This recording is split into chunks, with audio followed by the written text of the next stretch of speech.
One, two, three. One, two. One, two.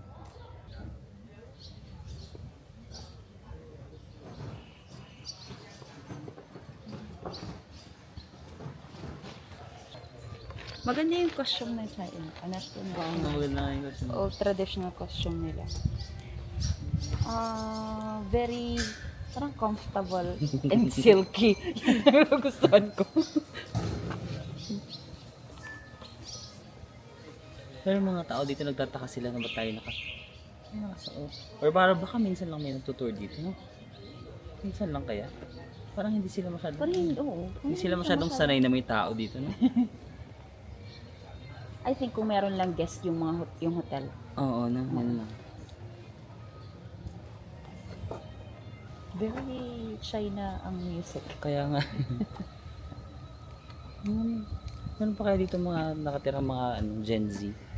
Parang mabobore na sila dito. Parang ano yung mga nakatira na natatanda. Matatanda na nga. Parang ayaw pa daw kasi may mga settlers kasi na ayaw Ayaw nila na umalis dito. Oo. Oo nga baka. So, I'm not sure kung yun yung nag-opt sa government na i-preserve Preserve na na lang.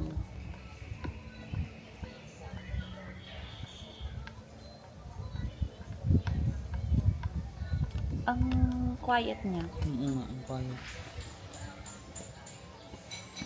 Ano yung nasa bubong? Ay, oo nga, ano yan?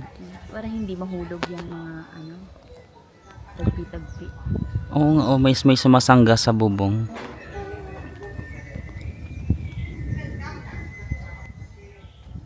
Parang pinagpatong-patong lang nila, no? Oo. Ah, And I think para hindi mahulog. pinabigatan nila. Something. Ayun, merong residenteng lumabas si nanay. Yan lang. Quiet. Ano kaya paggabi dito, tahimik lang din, no?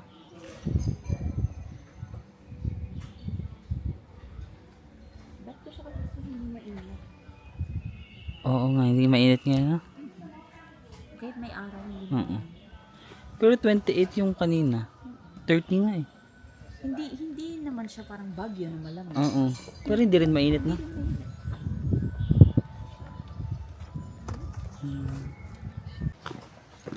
Siguro ka may mga friends ka. Magtatagal kaya ako sa ganito katahimik. Ako parang hindi ko kaya yung ganito katahimik. Kaya ko siguro ka may friends ako. Mga 5. Na iba-ibang friends. Para pag nagsasawa ka na sa kanya, may kausap ka na. Tapos basta gusto ko may city dyan na malapit pag nabobore ako. Okay, may city Na, na. may city na malapit. Pero dito ka lang nakatira sa tahimik na lugar. Okay. Kaya ko. Para silang small subdivision. Oo, para silang small subdivision, no? Tapos parang makaluma. Yung bahay nila parang Pilipinas. Ito yung sari-sari store nila. Isa lang.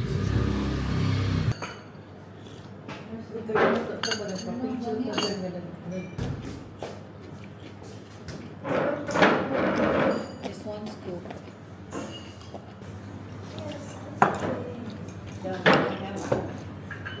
Earlier, I'll give you the vanilla. Come here. Vanilla. Biyahe, di ba? Yun ang biyahe. Brother and sister. Parang mochi na may sampag dito. Brother and sister.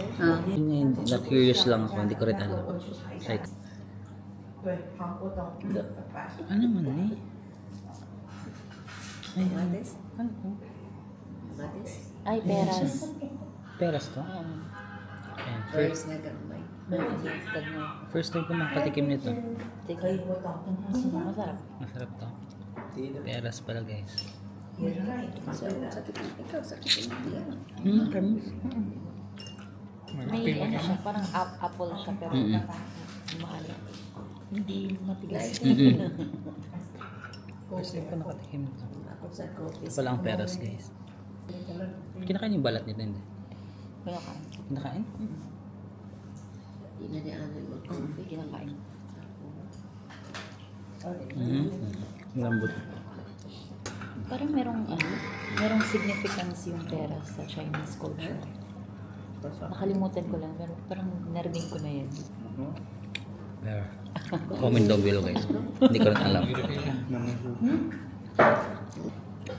Ganito pala yung afternoon tea. Afternoon tea party. Party. Afternoon tea party. Sa amin kasi Lipton. Yung mga pagyayamanin ka, ito yung afternoon tea party. Sa amin Lipton lang. Maraming tika-tika ka pa rin. Mm-mm. Kayo, sa buhay-buhay.